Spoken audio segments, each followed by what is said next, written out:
आंखों में हजारों सपने लिए मैं मायका से विदा होकर अपने ससुराल आ गई थी।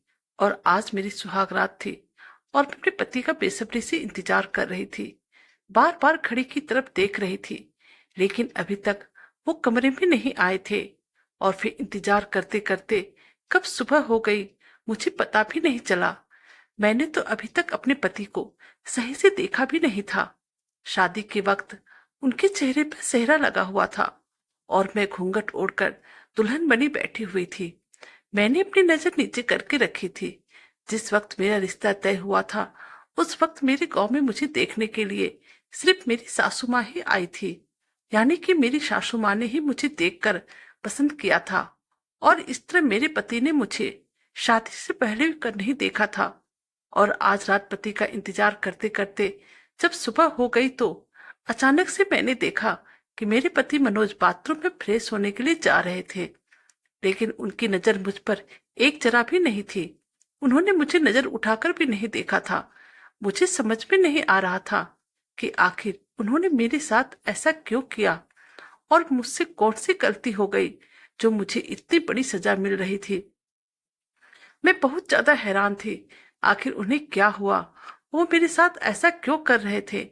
मेरे मन में बहुत सारे सवाल उठ रहे थे, लेकिन उसके जवाब मुझे अभी तक नहीं मिले थे। आखिर मैं ये सवाल किससे पूछूं, क्योंकि वो घर मेरे लिए नहीं आते थे। आज जब कमरे में आए और फ्रेश होने के लिए बाथरूम गए तो मैं फटाफट से बेड पर से उठ खड़ी हुई और उनका टॉवेल ढूंढने लगी। वहीं पर साइड में ही टॉवेल रखा हुआ था। और फिर थोड़ी देर बाद जब मनोज बाथरूम से नहाकर निकले तो उन्होंने चुपचाप से अपना टॉवेल उठाया और अपने शरीर को पोंछने लगे और तैयार होने लगे। मैं उन्हें बहुत ही गौर से देख रही थी। वो देखने में बहुत ही ज्यादा हैंडसम और खूबसूरत लग रहे थे। उनकी खूबसूरती देखकर मैं दीवानी हो गई थी। मैं बस उन्हें ही एकटक देखे जा रही थी, मगर उनकी नजर मुझ पर एक जरा भी नहीं पड़ी थी। ऐसा लग रहा था कि मेरे वहां पर होने न होने से उन्हें कोई मतलब नहीं था। वो तो मेरे साथ ऐसे बिहेव कर रहे थे जैसे कि मैं उनके पास हूं ही नहीं। फिर तैयार होकर चुपचाप वहां से निकल गई। उन्होंने मुझे कुछ भी नहीं कहा। उनके जाने के बाद मेरी सास मेरे कमरे में आई और बोली, "बहू तुम तैयार हो गई तो चलो नाश्ता तैयार है।" मैंने अपनी सास से कहा, "नहीं मैं तैयार नहीं हूँ।" मेरा मन किया कि एक बार मैं सासू माँ से पूछूं आखिर मनोज मेरे साथ ऐसा व्यवहार क्यों कर रहे हैं, मगर मैं पूछते पूछते रह गई। और फिर मैं तैयार होकर बाहर हॉल में आ गई थी। मनोज नाश्ता खाकर चले गए थे। मेरी सास मुझे कहने लगी कि मेरा बेटा बचपन से ही बहुत शर्मीला है और जल्दी किसी से घुलता मिलता नहीं है। मैंने बहुत जिद किया तो वह शादी करने के लिए तैयार हो गया था, लेकिन वह कह रहा था अभी उसे शादी नहीं करनी थी, उसे अपने करियर पे ध्यान देना था। मनोज को गांव में ही लड़की बिल्कुल पसंद नहीं थी, मगर मैं जानती हूँ कि गांव की लड़की बहुत समझदार होती है। तुम कभी भी मेरा विश्वास नहीं तोड़ोगी। मैंने अपनी सासू माँ से कहा, आप फिक्र ना करें, मैं आपके बेटे का ख्याल बहुत अच्छे से रखूंगी। अब मुझे समझ में आ गया था मेरे पति मेरे साथ ऐसा व्यवहार क्यों कर रहे थे और मुझसे इतने उखड़े उखड़े क्यों रह रहे थे और मुझे इग्नोर क्यों कर रहे थे, क्योंकि मैं उन्हें एक जरा भी पसंद नहीं थी। वो शहर के रहने वाले रईस इंसान थे और मैं गांव की गंवार लड़की थी, तो कैसे वो मुझे पसंद करेंगे। मुझे तो अपनी शादीशुदा जिंदगी बहुत ही मुश्किल लग रही थी। मैं किसी तरह अपनी जिंदगी गुजारूंगी, मुझे समझ में नहीं आ रहा था। मैंने अपनी सासू माँ से तो कह दिया कि मैं सारा कुछ मैनेज कर लूंगी, मगर मुझ पे पॉसिबल नहीं लग रहा था, क्योंकि वो मुझसे बात तक नहीं करते थे। शाम होते ही मैं मनोज का इंतजार करने लगी थी, लेकिन अभी तक वो नहीं आए थे। मैंने माँ जी से पूछकर मनोज की पसंद का खाना बनाया और फिर सजाकर टेबल पर रख दिया। मेरा मन कर रहा था कि आज मैं अपने पति को अपने हाथों से खाना खिलाऊं, लेकिन मनोज जब ऑफिस से घर आए तब उसने मेरी तरफ एक बार भी नहीं देखा और सीधे वॉशरूम में चले गए। मैं उनके इंतजार में बाथरूम के बाहर हाथ में टॉवेल लेकर ना जाने कितनी देर तक खड़ी रही कि शायद इसी बहाने वो मुझे देखे। मैंने उन्हें टॉवेल बढ़ाया तो उसने नीचे नजर करके मेरे हाथों से टॉवेल ले लिया। अब मुझे समझ में आ गया था कि मेरे पति को इस शादी से प्रॉब्लम नहीं था, बल्कि मुझसे प्रॉब्लम था। मैं उन्हें बिल्कुल पसंद नहीं थी, उनको मेरा चेहरा बिल्कुल पसंद नहीं था। आखिर मनोज की माँ ने उनकी शादी मुझसे क्यों करवाई जब मैं उन्हें पसंद ही नहीं थी। तो मेरी सास को चाहिए था उनकी शादी उनकी पसंद की लड़के से करवाती। आखिर मेरी जिंदगी तो बर्बाद हो गई। अब तो मैं ना इधर की रही और ना ही उधर की रही, क्योंकि ससुराल में अगर आपका पति ही आपको पसंद ना करे तो फिर उस लड़की की कोई वैल्यू न रह जाती है। मेरी सास मुझे बहुत ही पसंद करती थी और हमेशा मेरी परवाह करती रहती थी। उन्होंने तो मुझे अपनी बेटी ही मान लिया था। अब मेरी जिंदगी इसी तरह से कट रही थी। मैं अपनी पति धर्म बहुत ही अच्छे से निभा रही थी। समय से खाना, नाश्ता, कपड़े इस्त्री करना, जूतों को पॉलिश करके रखना, यह सब मैं समय से करके रख देती थी। मगर मेरे पति को मेरा उनके लिए किया गया प्यार ये दिख नहीं रहा था।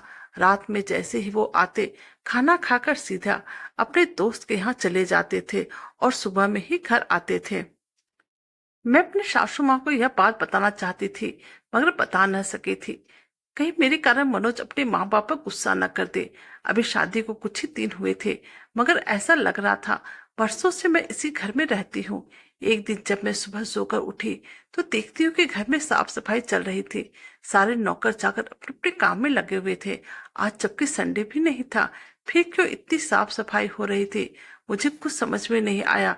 तभी मेरी सास अपने कमरे से निकलकर मेरे पास आई और बोली, बहू मैं तुम्हारे पास ही आने वाली थी। ये तुम्हारे कपड़े और गहने हैं, आज तुम्हारे मुंह दिखाई है।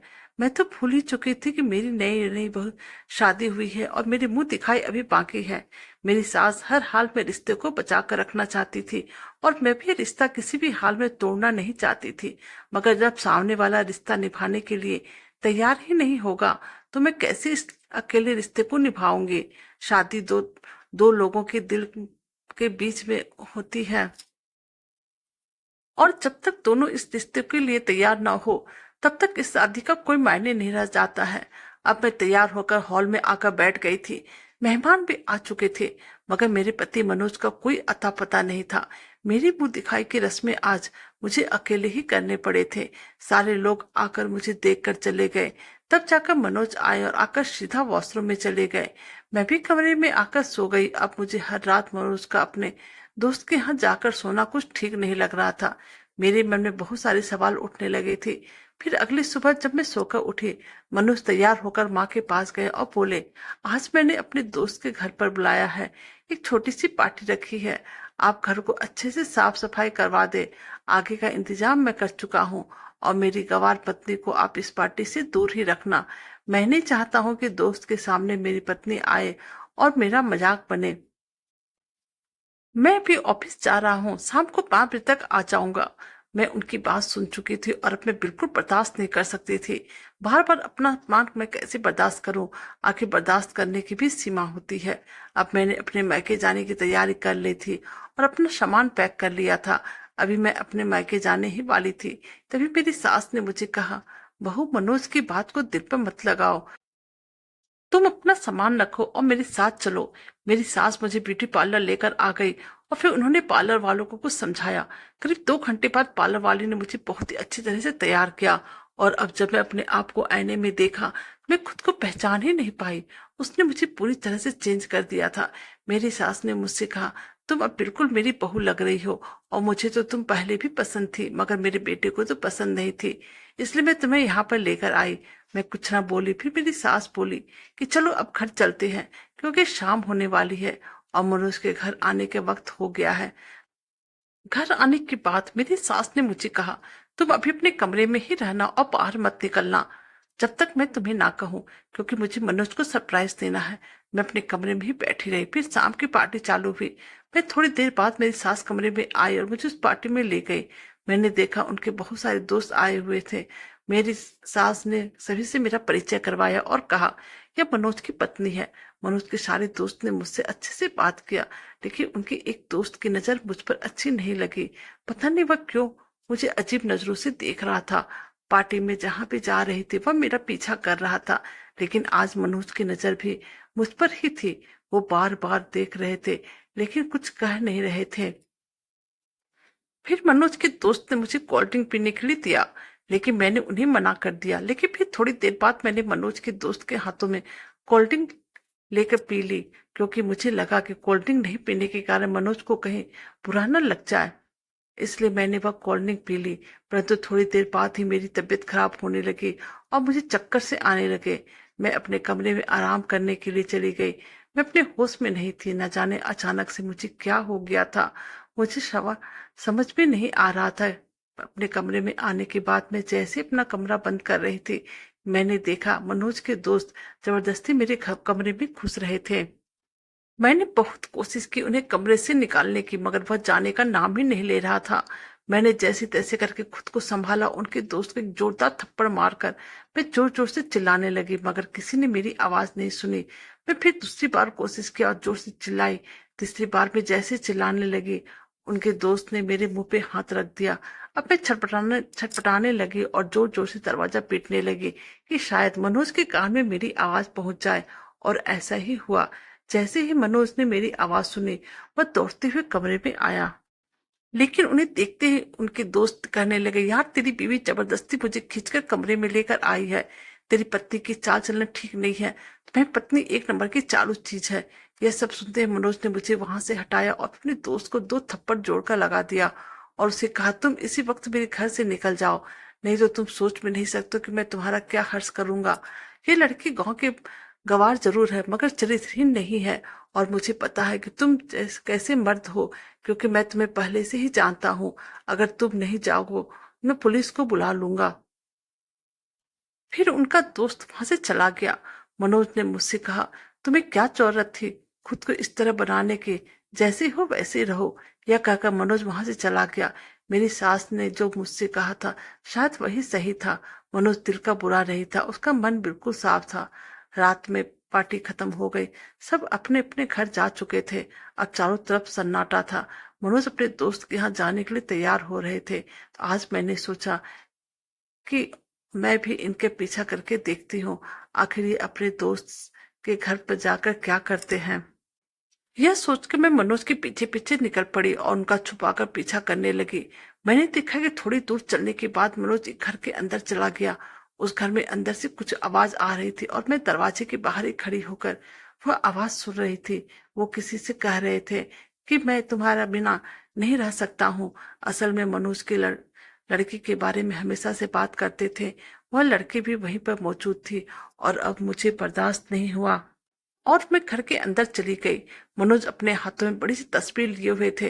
वो किसी लड़की की तस्वीर थी और वो इतनी सी तस्वीरों को देखकर बातें कर रहे थे। अब जैसे ही मनोज की दोस्त की नजर मुझ पर पड़ी, उसने मुझे कहा, भाभी आप यहाँ? मैंने कहा, यह सब क्या है? उनको दोस्तों ने कहा, भाभी मैं सब कुछ बताता हूँ। यह मनोज की गर्लफ्रेंड थी। मनोज कॉलेज टाइम से एक लड़की को पसंद करता था। उस लड़की का नाम अनन्या था। अनन्या अक्सर मेरे घर आकर ही मनोज से मिलती थी। दोनों घर से भागकर मंदिर में शादी करने वाले थे, लेकिन उसके पिताजी उनकी जबरदस्ती शादी नहीं करना चाहते थे। वो उसे विदेश भेज दिया। मैं समझ गई थी कि मैंने मनोज को अनन्या की याद से निकलने में पूरी कोशिश की थी और धीरे धीरे मेरी कोशिश कामयाब भी हुई। वो अनन्या को भूलकर और एक अच्छा पति बन गया। आज मैं अपने ससुराल में बहुत ही खुश हूँ। मेरे पति मनोज मुझसे बहुत ही ज्यादा प्यार करते हैं। अगर पहले से मैं अपने मैके चली जाती, तो शायद हमारे रिश्ते में दरार आ जाती। ना ही मैं इस सच्चाई का पता लगा पाती कि मनोज की कोई गर्लफ्रेंड भी थी जिसकी वजह से वह दुखी रहता था। तो दोस्तों, जबरदस्ती किसी को अपने नसीब में लाने की कोशिश ना करें। जो इंसान के नसीब में होता है, वही इंसान को मिलता है। दोस्तों, कहानी अच्छी लगी तो लाइक कीजिए, सब्सक्राइब कीजिए और शेयर कीजिए। Thank you.